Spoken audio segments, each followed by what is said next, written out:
आता अर्थसंकल्प जाहीर झाला आणि त्यानंतर आता मोठ्या प्रमाणात बदल पाहायला मिळत आहेत। ग्राफिक्सच्या माध्यमातून आपण पाहतोय संरक्षण क्षेत्रासाठी बजेटमध्ये नेमकं काय तर 60,000 कोटी देण्यात येत आहेत। संरक्षण क्षेत्रासाठी यंदा 6.81 लाख कोटींची तरतूद करण्यात आलेली आहे। गेल्या वर्षी संरक्षण क्षेत्रासाठी 6.21 लाख कोटींची तरतूद करण्यात आली होती। जवानांच्या पेन्शनसाठी 1.60 लाख कोटींचा निधी आहे।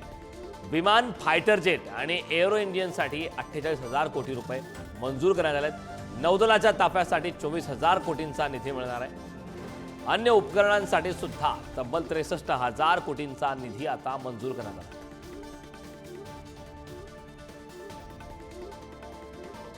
संरक्षण क्षेत्रासाठी यंदा मोठ्या प्रमाणात बदल पाहायला मिळत आहेत। डीपसीक या चीनी या संदर्भात त्याचा मोठी अपडेट समोर येत आहे।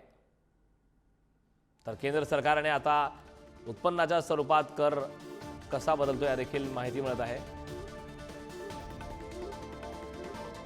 22% इन्कम टॅक्स, 5% केंद्रीय उत्पादन शुल्क, 18% जीएसटी आणि अन्य कर, 17% महापालिका कर, तर सीमा शुल्क 4%, इतर उत्पन्न 10% आणि उधारी आणि कर्जदार 24%। असा रुपया नेमका कसा येतो या संदर्भात देखील आपण ग्राफिक्सच्या माध्यमातून सविस्तर आढावा घेऊ।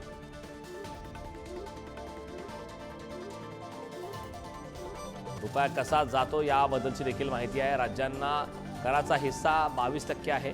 कर्जावरील व्याज हा 20% आहे। केंद्राच्या योजना 16%, संरक्षण 8%, वित्त आयोग 8%, केंद्राच्या प्रायोजित योजना या 8%, मुख्य सबसिडी 6%, पेन्शन 4%, इतर खर्च हा 8%।